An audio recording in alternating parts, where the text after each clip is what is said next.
Riavana malalao ny tompo dia mbola ho atonao antsika rehetra hatrany ny fahasoavana sy ny fiadanana tamin'Andriamanitra ray sy Jesosy Kristy tontsika.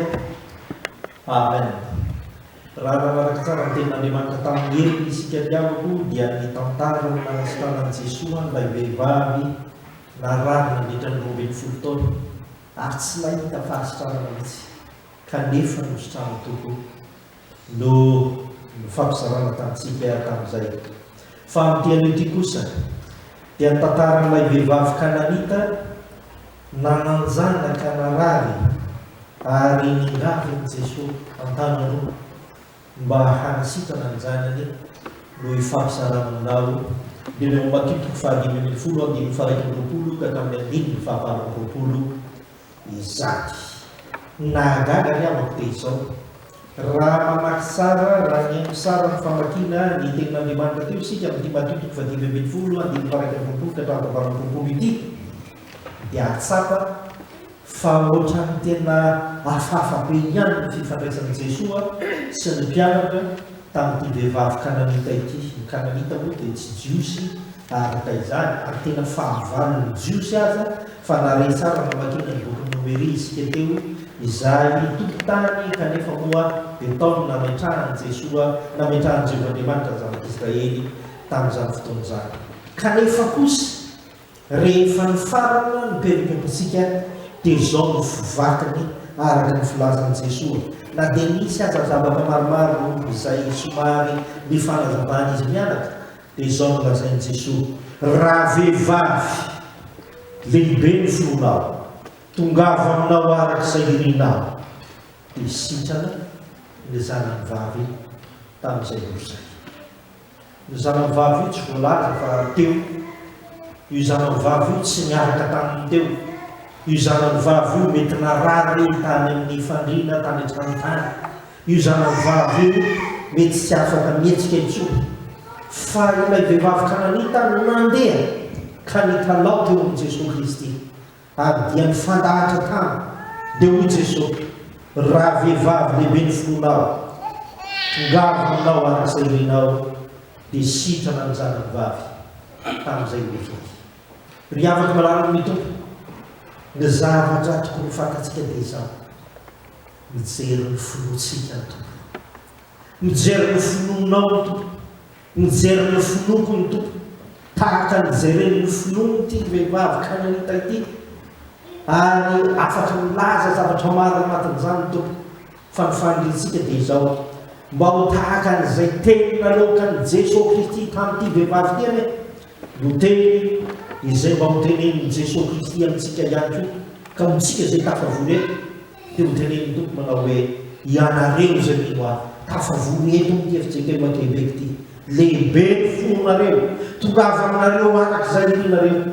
dia sitrana ny zanany vavy tamin'izay nosay. Dikan'izany afaka ny olana rehetra mijandenintsika sy ny manahirana rehetratsika tahaka miendriky ny karazana retina izany rehetrarehetra izany. Ry amany malalao ny tompo, reto misy zavatra koa mifampizarako aminao, satria tsy maintsy mijery ny finoantsika ny tompo, satria mijery antsika ny tompo dia ny fiangavian'ny tompo dia izao: mba zavatra roa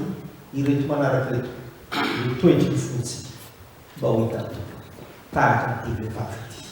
Ny voalohany riavana dia izao: mba tsy ho finoana sarokelatra sy sarotahotra nananantsika, mba tsy ho finoana sarokelatra sy sarotahotra no hitan'i Jesosy ao anatsika, satria zava-dehibe izany. Araka ny voalaza teo riavana, tsy jiosy fa Kananita ity vehivavy ity, ary eo amin'ny andimy faharoa roapolo no tena milaza an'izany. Ary mifandonana matetika ny jiosy ny Kananita ary voalaza teo amin'ny Nomery izany rehetrarehetra izany, satria nitoetra ara-tantara ela be mihitsy efa tolohan'izao fotoana izao ny nidiran'ny zanak'Israely tany Kanana ary sy ity niaona ity lehilahy ity vehivavy ity sy Jesosy Kristy. Raha ny marina, raha fehezina dia izao: samy hafa ny fomba finoana, samy hafa ny fombafomba, samy hafa ny Andriamanitra ivavahana sy ny sisa sy ny sisa teo amin'ny jiosy sy ny Kananita. Fa sain'izao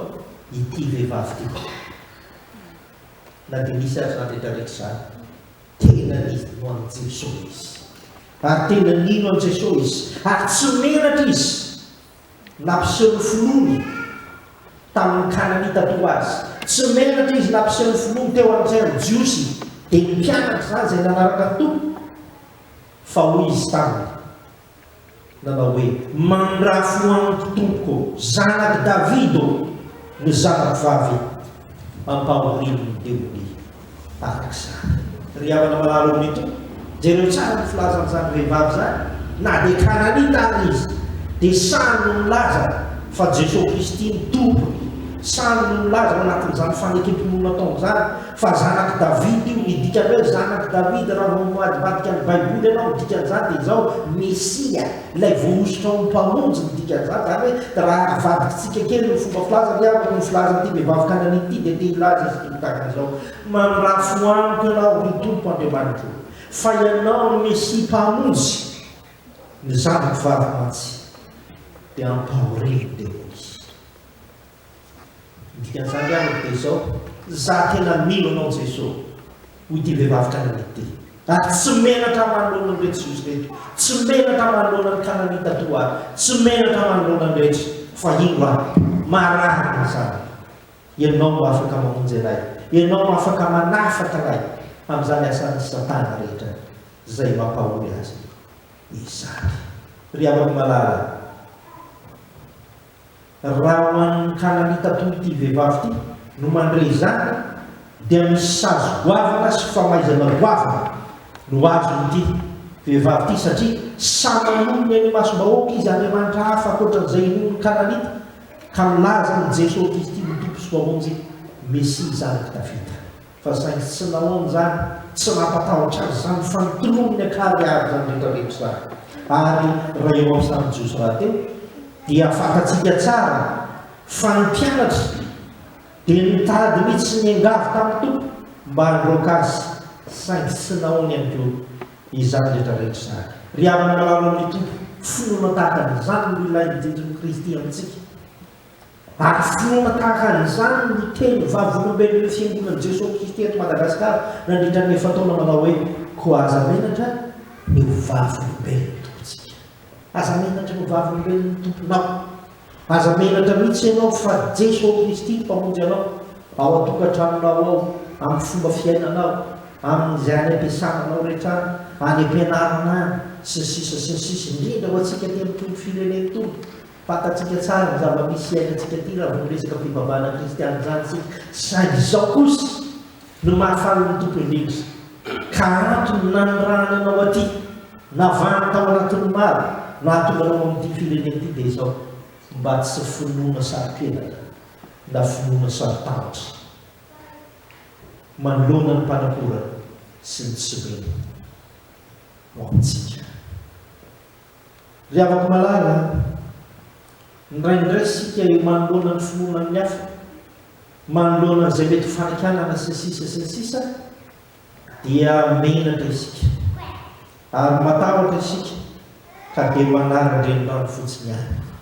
Ary zany finoana zany ilay sary-penatra sy sary-tahotra dia ny voalaza amin'ny Apokalipsy manao hoe ao amin'ny fiangonana tamin'ny Laodikia manao hoe fantatro ny asanao fa tsy mangatsika na mafana ianao fa aleo ny mangatsika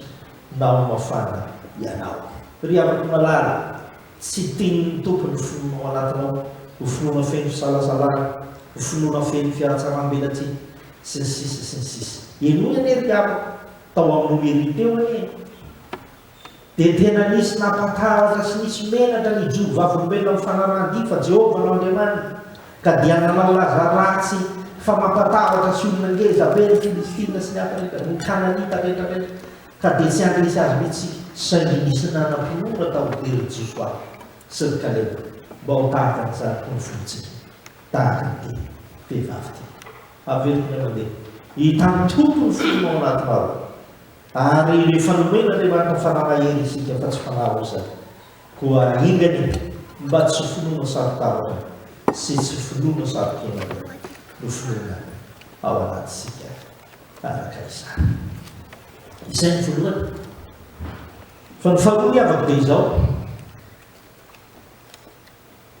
ny tiany tompo ho hita amintsika ihany koa amin'ny finoantsika io raha tantaranyity vehivavy Kananita ity zay reny dia izao mba hofinoana samijoro sy sasedra no ijoroantsika vavolombelona ny amin'i Jesosy Kristy. Mba hofinoana samijoro sy sasedra ihany koa nefa ny finoana zay hitantsika nanomboka ny tantara miavaka ireo makitoko 5:20 ka hatramin'ny 7:20 tahaka ny olona rehetra mifanaretsaka tao amin'i Jesosy Kristy ny angafanasitrana tany nangataka vahaolana tany sy ny sisa mba nanao zany ty vehivavy Kananita ity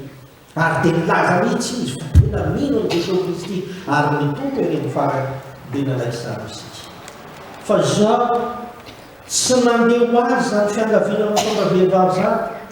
fa nisedra zavatra maro izy kanefa koa manoloana n'ireny sedra rehetrarehetra reny dia mijoro hatrany ity vehivavy ity. Andao any afaka mba harahantsika kely ny tantara araka ny voalaza ao amin'ity Matitoko 5:20 ity. Eo amin'ny 7:20 dia nangafatratra ity vehivavy ity ary nilaza mihitsy fa Jesosy rendiany no afaka manasitrana azy fa saingy izao ny voalaza Jesosy tsy namaly teny azy fa izy tsy namaly teny azy. Mba tahaka ny ahoana moa ianao zany raha misy olona iangavianao na misy olona resanao kanefa tsy miteny dia ho isika miavonavo, ho isika manao azy ho izy, ho isika mba tsy azo resahana, ho isika olondoza sy ny sisa sy ny sisa. Tsy miteny zany fa vehivavy fa tsy noheveriko tsy firarahina azy akory zany fa mbola nandeha ihany izy ary nanatona ny mpianana rehefa hoizany le nandeha ihany izy ka niezaka mitady fahaolana tsy nampiotra anazy zany na dia tsy nahazo vahatena izy. Eo amin'ny 7:20 ihany dia nangataka ny mpianatra rehefa nandre tahaka an'izany ity vehivavy ity ka fantatry izy ireo fa Kananita dia nangataka ny mpianatra mba handroaka azy Jesosy fa satria neveriny famitabataba fotsiny any ity vehivavy ity. Fantatsika tsara ny amiko zany hoe Jesosy no mandroaka anao, haitsika tsara zany hoe Jesosy tezitra tao amin'ny tempolo raha nahita an'ireo mpanakalo vola zay manararoatra an'izany fomba mpivavahana zany ny fomba amoronan-karena ka tena nioaniny ireo rehetrarehetra ireo ka nioaniny ny tahakany ziolana ny rehetrarehetra zany. Raha toa ka nalaitsy zany fiangavian'ny mpianatra zany Jesosy dia tena nraitsika mbogoma taminy ary eo mahafantarana tsara mihitsy fa tena hafa Jesosy. Jesosy tsy manana ny fahotana, tsy manana sain-dratsy raha miresaka amin'ity vehivavy ity amin'ny tahaka an'izao fa tao anatin'izany rehetrarehetra zany tsy menono Jesosy zany ary tsy natambatra ity vehivavy ity fa mijoro hatrany izy sahisedra na dia nandroaka azy azy nangataka ny androana azy azy ireto mpianatra. Eo amin'ny 5:20 ndray miavaka dia mbola mitoy ihany zany dia nanome vateny amin'izay Jesosy ary izy tsy nirano afa-tsy ho amin'ny very amin'ny taranak'Israely. Dikan'izany dia izao ianao Kananita tsy mahazo anjara aminahy ianao Kananita tsy misy rarahimanao akory ary tsy misy ifandraisana zany ary tsy tokony azo mamonjena akory ianao ao anatin'izany rehetrarehetra izany. Ry afaka malala finoana samy joro sy samy sedra no namaly an'i Jesosy Kristy ka nanao taminy manao hoe dia nanatony izy dia eny koa ka teo anatreny ka nanao taminy manao hoe tompoko vonjena. Isika olombelona be ampory avako rehefa misy miteny zany ianao tsy izy ianao tsy manana anjara ny famonjena sy sisa ianao lasa miazakazaka mitady famonjena ny akafa mety hitezitra mety hiteny tanao farateny azy mbola ho azoko na ony sy sisa fa saingy tsy zany no matonga vehivavy fanasehoana fa tsy ihany izy na inona na inona tao amin'ny tompo azy ka nambarana fa tena nino aho dikan'izany tompoko ary tena mivavaka sy mikalao aminao amin'ny dikany hoe nandoarika sy mikoka teo anatreny fa ianao reny iaby no afaka mihitsy any eo amisiany. Ry havana malala izany tantara eo amin'ny 5:20 ray rehefa vita zany rehetrarehetra zany dia noarin'i Jesosy tamin'ny andro kely mihitsy ity vehivavy ity na dia tsy mivantana aza izany rehetrarehetra zany. Eto ry afaka dia misy zavatra tematenigniny kely. Ny mpandinika ny fiain'ny sasany, ny mpandinika ny tenan'Andriamanitra sasany sy ny hafa dia mieritreritra mihitsy fa hoe io tena toetra ratsy ny Jesosy mihitsy naseho amin'ny Baiboly kay Jesosy tena manompa olona sisisa tsy zany. Tsy izay zava-misy eto fa rehefa mandinika ny Baiboly ianao dia jereo hatramin'ny farany inona no navalin'i Jesosy tao aorianan'izay rehetrarehetra zay dia ho fantatra tsara ny fomba fiasan'i Jesosy eo amin'ny fiainany tsirairay avy araka izany. Tsy nampiosina raha vehivavy zany fa hoy Jesosy eo amin'ny andininy fahaenina amby roapolo tsy mety ramaka mofon-jazaka manimpiazo man'ny amboa kely. Izy aloha zany eo zany ny amboa kely sisisisisisy kanefa tsy zay zava-dehibe fa ny fitsakana nataony toko azy fa eo amin'ny andininy fahadimy fahafito amby roapolo dia hoy raha vehivavy ny amboa kely hoy raha vehivavy marina zany tompoko fa na dia ny amboa kely aza mba mihinana zay tsy milatsaka mba amin'ny latabatra ny tompony any. Midika zany nataona vehivavy mifanatrika sy namary ny tenin'i Jesosy dia izao marina zany tompoko. Tsy maninona fa ny amboa kely dia tsy mba mahita vahaolana eo amin'ny fiainana raha tsy ny tompony no mitady sy manantanteraka izany eo amin'ny fiainana. Ny fahasahiranany sy ny sisa sy ny sisa dia ny tompony any no mametaka zany ary mamaha zany. Fa rehefa tsy miraraha zany ny tompony dia tsy misy vahaolana ho an'ny amboa kely. Ka ianao aza raha mba misy sobitsobony amin'ny famonjenao ihany dia ho voavonjy any. Dia hoy ny tompony tao anatin'izany rehetrarehetra zany raha vehivavy lehibe ny fononao tongava aminao arak'izay ilinao dia sitrana ny zanavavy tamin'izay olona izay. Iavako malala oeto nahazo tableau d'honneur ity vehivavy ity, nahazo fakasitsahana ity vehivavy ity fa tena lehibe mihitsy ny finoany. Ny tompo dia efa nilaza nanao hoe na dia kely tahaka ny voatsinampy aza ny finoana reo dia afaka amindra ry ny tendrohitra ry fa i finoany ity vehivavy kananitadiky izy dia tena nampiaiky volana ny tompo araka izany ary io no tena zava-dehibe amin'izao tantara izao. Dia afaka malala amin'ito isika rehefa sezay toy izany ny finoantsika dia miala mangingintsika adino ny fivavahana ary ny farana azy dia samy manomentsiny ny tompo isika ka milaza fa tsy mahita tsika na mahatsiaro atsika intsony araka izany. Ny ao amin'ny boky Nomeri dia misy izany fananinina izahay tsy maty tany amin'ny fanadevozan'ny Egyptiana, fananinina izahay tsy maty teny amin'ny tany efitra, fa maninona izay tsy maty tatia tany efitra sy ny sisa sy ny sisa. Fa mba maheno anay ihany ve zao Jehovandriamanitra zao manao an'izany sika indraindray rehefa sedraina ny finoantsika. Fa zao zavatra tokony ho fantatsika ry avy Jesosy Kristy tsy mba manadino antsika zany. Averina mandeha Jesosy Kristy tsy manadino anao zany rehefa mino azy anao. Jesosy Kristy tsy manary anao zany rehefa mino azy anao ka izy reny ihany no ininao. Ny angapahany aminao fotsiny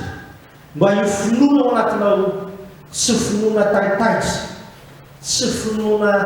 hitadiavana tombontsoa mandany fotsiny ihany, tsy finoana azahoana vahaolana miserana fotsiny ihany, fa finoana sahasega, finoana samijoro miatrika amin'ny fanakianana sy ny fandrebirebena sy ny fandemena samihafa, finoana samambolo tany ao anatinao tsirairay avy fa Jesosy no tompo-mpamonjy